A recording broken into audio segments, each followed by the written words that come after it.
দেখো, আমরা যে সূত্র মারফত যে খবর পাচ্ছি সেই খবরে আমরা যেটা জানতে পাচ্ছি যে এক্ষেত্রে কিন্তু রাজ্য সরকার তারা বরাবরই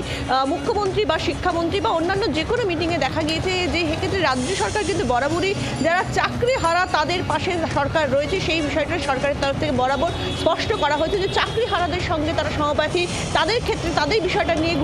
গুরুত্বভাবে ভাবা হচ্ছে, গুরুত্ব দিয়ে ভাবা হচ্ছে, বারে বারে সরকার বলেছে। এখন সেই জায়গা থেকে দাঁড়িয়ে কিন্তু যেটা সুপ্রিম কোর্ট যেটা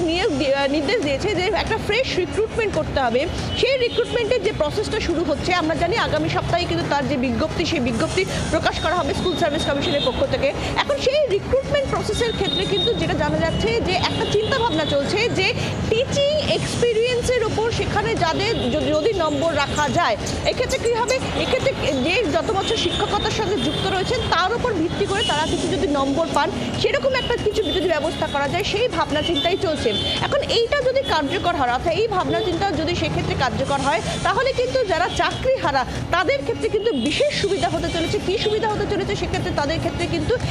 তারা কিন্তু এই ইতিমধ্যেই যে 16 সালের যে প্যানেল বা তার আগে যে চাকরিহারা যারা রয়েছেন সেই চাকরিহারারা কিন্তু সেক্ষেত্রে তারা তাদের যে অভিজ্ঞতা তাদের যে টিচিংয়ের যে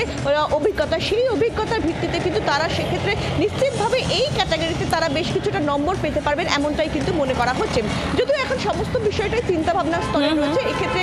চূড়ান্ত সিদ্ধান্ত কিন্তু সেক্ষেত্রে ক্যাবিনেট মিটিংয়ে সেক্ষেত্রে মুখ্যমন্ত্রী শিলমোহর বা ক্যাবিনেট মিটিংয়ের পরেই হবে। কিন্তু গোটা বিষয়টা এই মুহূর্তে চিন্তাভাবনার স্তরে রয়েছে যে যদি টিচিং প্রসেসের উপর একটা বা টিচিংয়ের এক্সপিরিয়েন্সের উপরে যদি একটা